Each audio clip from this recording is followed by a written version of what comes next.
The story begins in a prison where two dragon knights are monitoring a situation. Suddenly their majesty arrives and they greet her. It is revealed that their queen is the silver dragon queen, Rosvisa. She orders the knights to leave as she wants to speak to the prisoner alone. The dragon queen approaches the prisoner and asks him how he feels. Once a great dragon-slaying hero, and now a prisoner of the dragon clan. As she speaks, she uses her finger to make a small cut on his face and tilts his head toward her. This prisoner, named Leon Cosmode, is the protagonist. Leon, unfazed, tells her that they can do whatever they want to him. Cut him, kill him. It doesn't matter. Hearing this, the Dragon Queen remarks that he is undoubtedly powerful, but if a villain hadn't trapped him, he wouldn't be in such a pathetic state. She then asks what he thinks about joining the Silver Dragon clan. However, Leon taunts her, questioning whether her clan is even worthy of him.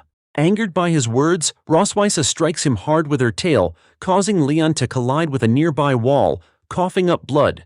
But she doesn't stop there. She approaches him and places her foot on his chest, pinning him down. She mocks him, asking if he still thinks he's a great hero for mankind and if he truly believes he could destroy the Dragon Clan and earn a good reputation for future generations.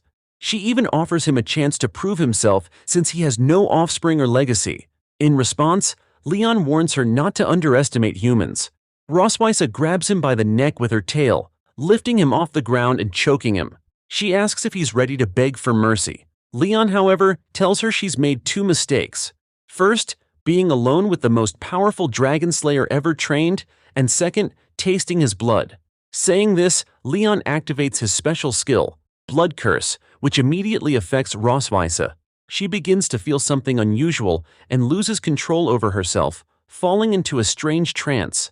Leon, seeing her reaction, initially assumes she is in pain and mocks her, saying she will suffer the curse's pain for the rest of her life. However, Rosvisa's behavior takes an unexpected turn as she loses herself further and begins to act intimately toward Leon.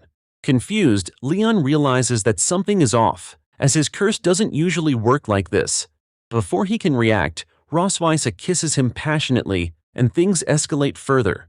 1 hour later, the effects of the curse wear off, and Rosvisa regains her senses. Horrified and embarrassed, she thinks Leon intentionally used the curse to manipulate her into this situation. Leon explains that the blood curse is a soul-binding technique, meaning that after his death, the curse would inflict endless pain upon her. However, instead of working as intended, the curse had an unforeseen effect, leading to the intimate encounter between them. Rosvisa becomes enraged upon hearing this. Dragons have a strict rule. If a dragon forms a bond with someone, they cannot bond with anyone else in the future. Realizing the implications, Leon smugly tells her that after his death, she will never be able to find another mate or produce offspring to continue her lineage. Furious and humiliated, Rosvisa screams in anger and attacks Leon with her claws. Despite the attack, Leon accepts his fate and loses consciousness, thinking he might die. Rosvisa, however, doesn't kill him. Instead, she dresses herself, suppresses her rage, and places a seal on Leon as punishment for the incident. The scene shifts to Leon, the protagonist, lying unconscious in a bed. He is dreaming about his past, recalling how he graduated from an academy, was sent to the battlefield at the age of 15, and eventually became a great dragon-slaying hero. After some time, Leon opens his eyes. He discovers he has been in a coma for 2 years. He wakes up in a panic, looking at himself and then at his surroundings, wondering where he is and why he isn't dead. Just then, a small, cute child enters the room and asks if he's awake. Seeing the child, Leon grabs his head and starts to think he must have arrived in heaven for his deeds as a hero.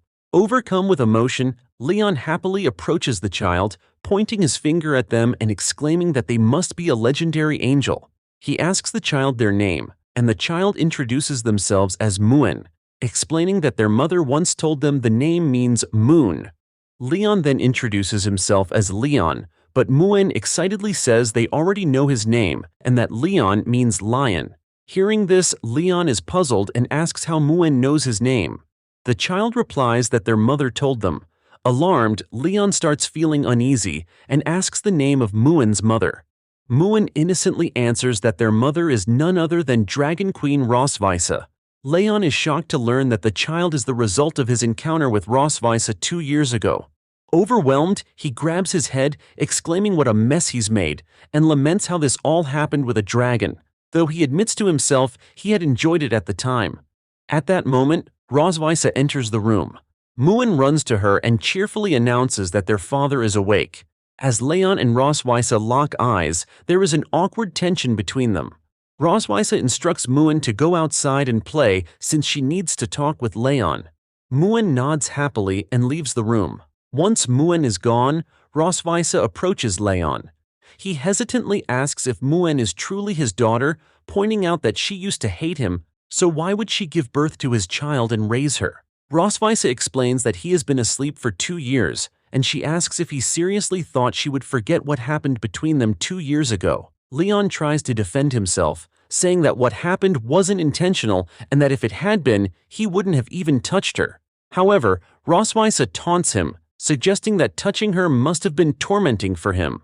Saying this, Rosweisse suddenly pushes Leon back onto the bed and climbs on top of him.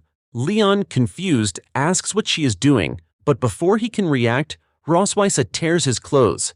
She activates a spell and places her hand on his chest, carving a magical pattern onto him. She declares that the mark now signifies that he is her prisoner, and he won't be able to escape. She adds that if other humans see the dragon tattoo on his body, they will believe that the great dragon-slaying hero has betrayed humanity and surrendered to the Dragon Clan. Leon, horrified, asks why she would do something so extreme to him. Rosweisse replies coldly that she wants him to live the rest of his life in shame and to be tormented for eternity. After saying this, she reveals her more mischievous side and spends the entire night tormenting him in her own twisted way. The next scene shifts to Queen Rosweisse's castle in the morning, where 2 maids are talking about how their queen is in an unusually good mood because her husband, who had been in a coma, has finally awakened. Meanwhile, Leon, the MC, overhearing their conversation from behind a wall, realizes that the Dragon Queen has announced his awakening to everyone. This frustrates him further as he recalls the events of the previous night, particularly how Queen Rosweisse squeezed him for an entire day and night. Angrily muttering to himself, Leon vows to take revenge for all the humiliation he has endured. Observing his surroundings, he notices 4 guards stationed at an entrance and starts devising a plan to escape the castle. He then spots a small opening in the wall that could lead outside, thinking it might be a trap. However, Leon reassures himself that overthinking isn't necessary, as it doesn't seem like a trap. Without hesitation, he crawls through the opening and begins running. However, Muen, his daughter, sees him and rushes to her mother, who is relaxing in the sunlight, excitedly exclaiming, "Mom, Dad is escaping through a hole." Muen then asks if she should bring him back tied up, but Queen Rosweisse firmly tells her not to use such harsh language. Instead, she instructs Muen to simply capture him and bring him back. Meanwhile, Leon runs for hours and eventually reaches the border of human territory. He believes that after coming this far, Queen Rosweisse won't be able to find him. However, he suddenly hears a loud noise and looks up to see a massive white dragon in the sky. It's Queen Rosweisse in her dragon form. Recognizing her, Leon panics and begins running, but Rosweisse lands in front of him, blocking his path. She smirks, saying, "Did you really think you could escape so easily?" She reveals that she was the one who created the escape route and distracted the guards, all to toy with him. Frustrated, Leon retorts that he suspected it was a trap, but didn't expect to be caught so soon. Rosweisse then asks what he plans to do if he manages to return to human territory. She points out the dragon mark on his chest, reminding him that the humans would no longer see him as the great dragon-slaying hero, but as a traitor who surrendered to the Dragon Clan. Leon replies defiantly, saying he doesn't care what humans think anymore. He would rather restart his life from scratch than endure more of her torment. Hearing this, Rosweisse doesn't respond, but instead spreads her wings, grabs Leon with her claws, and flies toward the human empire's border. After flying for 3 hours, she arrives at the border. Without any warning, she drops Leon from the sky. He crashes into the ground, rolls, and lands painfully on his stomach, finally stopping when he collides with a tree trunk. Groaning in pain, Leon rubs his head and notices a human town in the distance. Rosweisse lands beside him, shifting into her human form, and sarcastically comments, It's been a while since you've seen a human town, hasn't it? Just a few steps and you'd be back in the human world, but you can't go back, no matter how close it seems. As she says this, the dragon tattoo on both of their chests begins to glow. Leon, noticing the strange light, panics and asks what's happening. Roswitha smirks, explaining that she forgot to mention the tattoo's effects. If one of them experiences certain feelings, the mark triggers those same feelings in the other.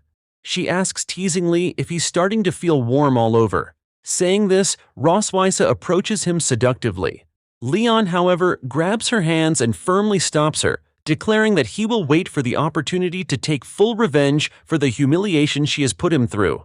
Unbothered by his words, Roswitha ignores his resistance and proceeds to tease him further, indulging in her mischief while Leon, despite his best efforts, and she done his naughtiness thinks. After everything that happened between them, Queen Roswitha puts on her clothes, while Leon lies on the ground crying in despair. She approaches him, leans close to his face, and says she can bring him back here every month to see his hometown. However, Leon realizes that her true intention is to drain his energy every time she brings him back. Understanding this, Leon flatly rejects her offer. Queen Roswitha spreads her wings in her human form, preparing to fly. But Leon steps forward and declares that as a dragon slayer, he will not follow her like prey. If he leaves, it will be on his own terms, walking on his own 2 feet. Hearing this, Queen Roswitha warns him that it took her only 3 hours to fly from the dragon castle to here, but it will take a human at least 10 days or even half a month to walk the same distance. Ignoring her warning, Leon stubbornly starts walking away. After some time, Leon begins to feel tired. Seeing his condition, Roswitha mockingly asks if he wants her to carry him, but Leon refuses. At that moment, a group of soldiers on horseback passes by. Leon recognizes them as part of the Dragon Slayer army. Just as Leon considers asking for their help, he notices Roswitha glaring at them with pure anger. He realizes that if he calls for their help, Roswitha will kill them without hesitation. The leader of the soldiers notices Leon and Roswitha standing near the bushes and approaches them, asking if they are lost. Leon quickly lies, saying they are just wandering around. The leader dismounts and warns them that the forest is not a safe place for such activities, as it's filled with dangerous wild animals. He then offers to give them a lift and introduces himself as Walker, the captain of the 47th Squadron of the Imperial Dragon Slayer Army. As Walker gets closer to them, Leon steps forward and firmly tells him to stop, rejecting his offer. Leon assures Walker that he has self-defense training and can protect both himself and Roswitha. However, as Walker looks at Leon more closely, he feels like he has seen him somewhere before. Sensing danger, Roswitha gathers purple energy in her hand, preparing to attack Walker. Noticing her, Leon quickly grabs her hand, pulling her close to stop her from attacking. Shocked by his bold move, Roswitha stares at him with wide eyes, taken aback by his actions. To defuse the situation, Leon calmly tells Walker that he might have mistaken him for someone else because his face resembles that of many famous people. He jokingly adds that even his wife gets confused sometimes. Hearing Leon's explanation and observing their demeanor, Walker assumes they are just a couple enjoying the forest. He bids them farewell and leaves with his soldiers, heading toward the nearby town. As soon as Walker and his men are out of sight, Roswitha pulls herself away from Leon and comments that he is quite clever to have stopped her from killing Walker. However, she reminds Leon that while they may have a child together, she is not his wife. Leon replies that he never thought of her as his wife either. After saying this, Roswitha turns her face away and coldly tells him to keep moving. Leon begins to feel dizzy and his vision blurs. The injury on his hand, caused by deflecting Roswitha's earlier attack, has turned into a deep wound, and the blood loss takes its toll. Unable to continue, Leon collapses unconscious.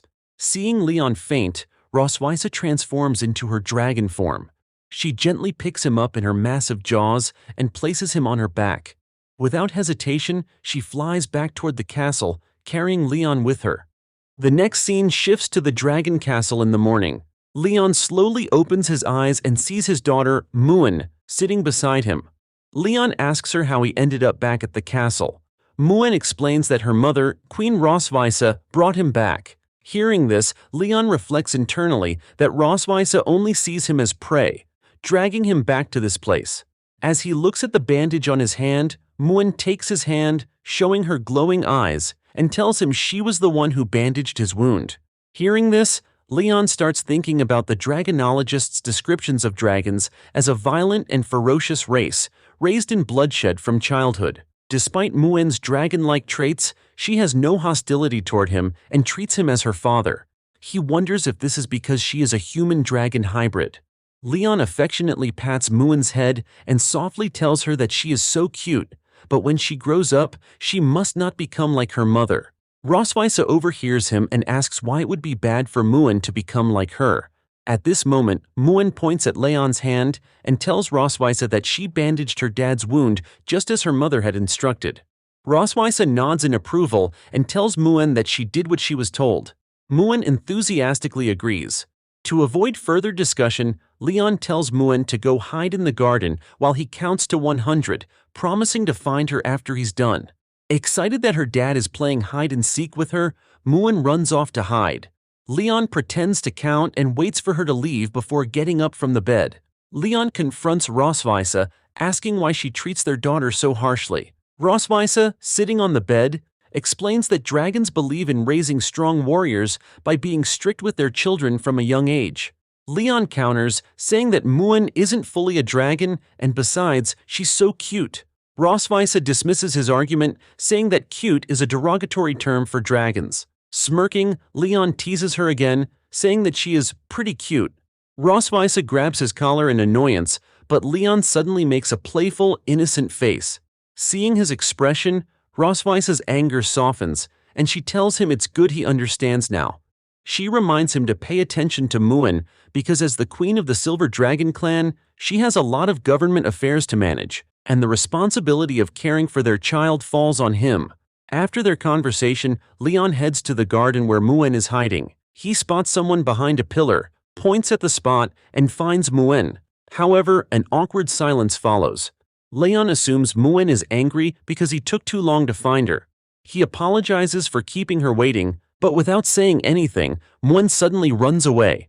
Confused, Leon chases after her, thinking that children's moods are impossible to predict. Suddenly, Muin hugs Leon on his back. Surprised, Leon asks why she ran away from him. But Muin told she didn't run away anywhere. She was right here. Since Leon couldn't find her, she decided to come out and find him instead. Leon is shocked and wonders who he had seen earlier. At that moment, someone else is seen watching them from a distance. This figure looks exactly like Muin, leaving Leon stunned. It seems that our MC has unknowingly encountered two targets at the same time.